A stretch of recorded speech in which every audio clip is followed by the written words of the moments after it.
What's up, guys? Welcome back to another Redstone map showcase. Today we are going to be taking a look at what's inside a redstone house. So to do this, I went ahead and got myself a redstone house and I cut it in half. That way we could see all of the hidden redstone. Just take a look at that. That is so cool. Now, if you guys don't know what a redstone house is, it's basically supposed to be a fully functional house that uses redstone to make everything work, which basically means that we have working lighting, working doorways, fireplaces, and a lot more. And it was a really cool idea when I uploaded the first couple videos of redstone houses, but as the years progressed, we went ahead and innovated on that and added in even more complex and crazy creations such as defense systems and working piston doors and like hidden enchantment areas, and it's just all out of hand right now, but I absolutely love it. Now, in this specific house, we have several different rooms. The first room is going to be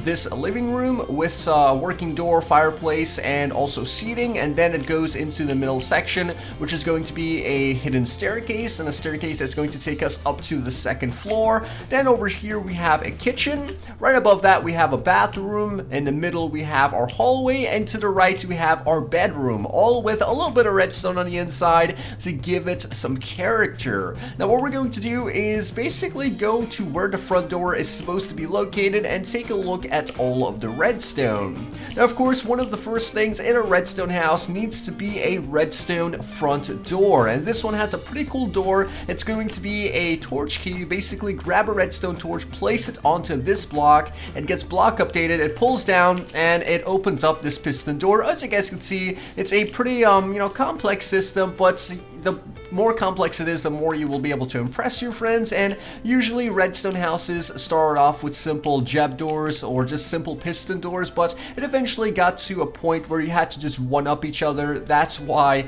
redstone houses nowadays are super crazy. Either way, once you open up that doorway, you could walk into the front room or the living room, and this contains a few other bits of redstone. Now, this is going to be an example of how redstone can make your house fully functional with our fireplace right in front of us. So if you go ahead and just flick that lever, as you guys can see, it's going to turn on our fireplace, and then when you flick it again, it turns it off. That's simple. Just the flick of a switch allows us to turn our fireplace on and off without having to grab flint and steel and do it manually. So even though you could easily do it with flint and steel, the whole idea about a redstone house is just to make everything sort of realistic. But either way, that is our working fireplace. We could keep that on for a moment, and what we could also do is click this button here to bring up some seating. This is an example of, yet again, another simple redstone creations that basically uses sticky pistons that pulls and pushes blocks out of the ground to create some seating. So as you guys can see, when I click on that again, it goes back and we just have an extended amount of space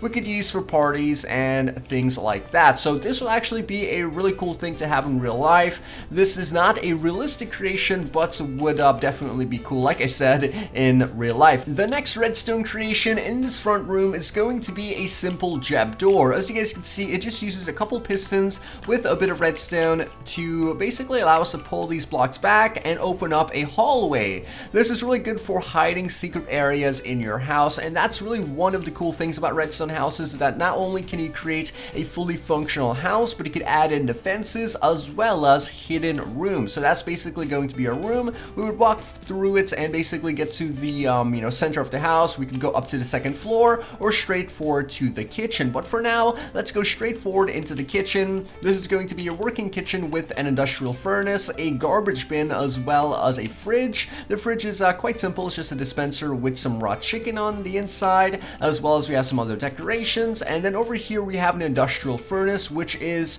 sort of like a statement for a fully functional kitchen. And one of the first things in redstone houses, this basically works where you take the fuel, you take the items you want to cook or smelt, and then you get the output on one of the chests. So if you go ahead and place down some coal on the chest to the left, as you guys can see, the coal will go into that chest and be filtered into our system. Same goes for the items you want to cook, and keep in mind we can actually place down any sort of items in here and it will get sucked in. So we could place down food items, or we could place down ores, and that will basically allow it to be cooked. Now, I think currently it already has some raw pork chops in there, so if I place some more pork chops it should go in, but I'm not really sure about that. So yeah, that's basically how it works, and we can go under the map to take a better look at this. As you guys can see, it's basically just a hopper system with some of our furnaces and droppers, and as you guys can see, we currently already have our pork chops in there. It just takes a while to, you know, go into the actual system and then be outputted. So the thing about an industrial furnace is that, unlike a normal furnace, because I know some of you might be thinking, why don't you just put a normal furnace? The thing about an industrial furnace is that you could store a huge amount of fuel and items in your chests, and that will allow you to cook a lot more and have a greater output. So as you can see, we already have 3 cooked pork chops there, and some other industrial furnaces you could put is the minecart industrial furnace, which would basically allow you to use like 5 furnaces at once, but that's is a video or a creation for another video. Anyways, at the back of our kitchen, we have another doorway, which is yet again a cool thing to have in your redstone house. If you're building one, we simply right click on that. It's going to drop down our 3 sand using pistons, and then we can walk into our backyard. Yet again, another simple redstone contraption that just adds so much character into your house. We can hit that button again to send it back up, and it's a lot better than just having like a simple door like this one. So if I go ahead and place down a spruce door, you just open it and go through. That's kind of boring. If you want to impress your friends, definitely use some redstone. Let's go back to the center of our building, go up the staircase, and take a look at the second floor. It's dark right now, so let's flick this lever to turn on the lighting for the middle room. And some people don't like redstone lighting, but keep in mind, when redstone houses were first being made, redstone lighting was one of the coolest things because, yeah, it just made the house seem more realistic. But nowadays, people seem to think it's just useless. But either way, that is our redstone lighting. Over here, we have a door that's going to lead towards our bathroom. It's a double jab door, basically a 2x2 jab door that basically goes into the wall, and that allows us to go into this room, flick that lever, and turn on this lighting. And then as you can see, we have the bathroom here with some minor decorations, obviously, but we could go back on this side and then flick that lever to reclose the door. Or if you're building a much bigger house, you can put a button on this side to close it as well. But since we were kind of tough on space, we just had, you know, one switch on one side. But yeah, that's basically it. So on the other side of the top floor, we do have a bed or a bedroom, and this bedroom contains some minor decorations yet again with another working light switch. The entire top floor has mainly light switches just to demonstrate that, of course, this does give a lot of character into the building, and it's also very easy to create. All you have to do is just have a system where torches are being inverted and activating some redstone dust, and then the redstone dust goes over our redstone lamps. And I mean, it's that easy to create a fully functional house.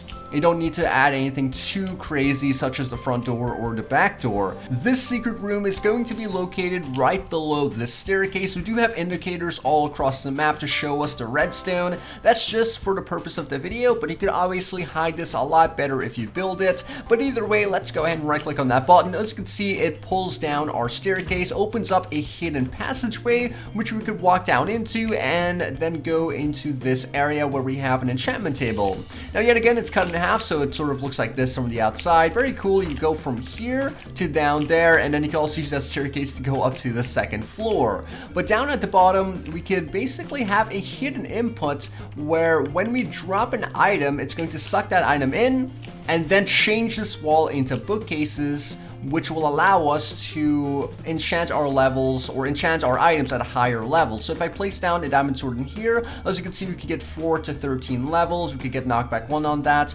But when we drop down another item onto that enchantment table, which is a hidden input, and we go back into that enchantment table, as you can see, we only have 2 to 8. So when you're building your own redstone house, whether it be with simple or complex redstone creations, just keep in mind you could do a lot to make it more realistic. Even though it doesn't look realistic, you could use redstone to improve it a lot. But either way, guys, that is going to wrap up today's video. I hope it helped you out to give you ideas for your own redstone houses. And if you have your own, you could submit them to the link in the description, and I might make a video on it. But anyways, guys, that is basically going to wrap up today's video. If you did like it, let's go ahead and take 1 second to smack the like button. Also, leave a comment down below and tell me what you thought of my explanation of a redstone house. And if you have your own, you can also comment that as well. But anyways, this was Twiistz, and I'll see you guys next time.